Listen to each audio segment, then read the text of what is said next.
depuis qu'ils ont choisi de prendre leur distance avec la famille royale britannique en quittant le Royaume-Uni, le prince Harry et Meghan Markle résidant du côté de Los Angeles avec leurs enfants. Cependant, le couple était en déplacement à New York le mardi 16 mai 2023, car il devait assister à une cérémonie durant laquelle la comédienne a reçu un prix.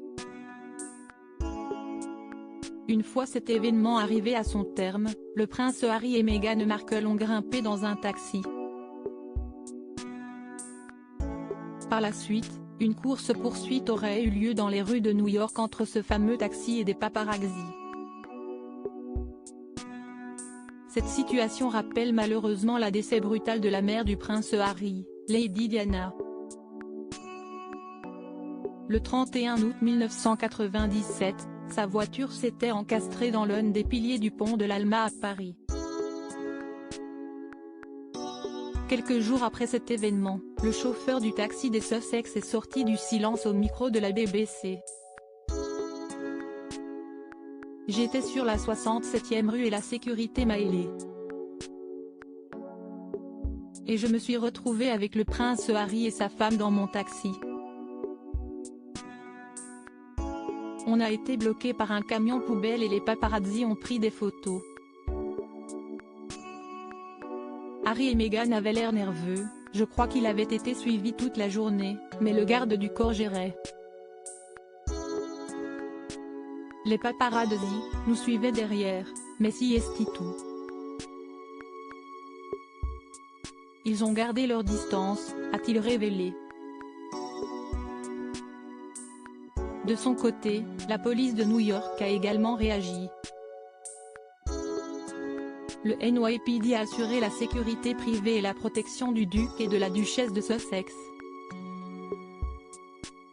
Il y avait beaucoup de photographes, ce qui a rendu leur trajet difficile.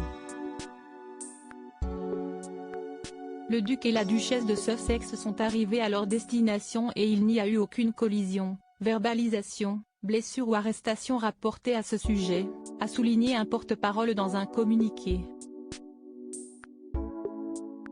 Harry et Meghan, que s'est-il vraiment passé dans les rues de New York le mardi 16 mai 2023 ? De son côté, la célèbre comédienne Whoopi Goldberg a clairement remis en cause la version du prince Harry et de Meghan Markle au sujet de cette course-poursuite avec des paparazzis en plein New York. Le prince Harry et Meghan Markle ont été suivis par des paparazzis en quittant le théâtre Ziegfeld. Leur porte-parole l'a qualifié de poursuite en voiture quasi catastrophique. D'autres ont dit que ce n'était pas le cas. Mais je pense que les gens de New York savent que s'il était possible d'avoir des poursuites en voiture à New York, nous arriverions tous au théâtre à l'heure, a-t-elle déclaré durant la populaire émission The View Outre-Atlantique, dans laquelle elle intervient en tant que chroniqueuse. À propos de l'auteur Clément Machetto, passionné de sport, et plus particulièrement de football, de basketball et de catch, merci Canal+, Koh-Lanta est pour moi le programme incontournable de la télévision française. Par le passé, j'étais également un téléspectateur assidu de la Star Academy sur TF1, mais aussi de la trilogie du samedi sur M6. Aujourd'hui le monde des médias n'a plus aucun secret pour moi.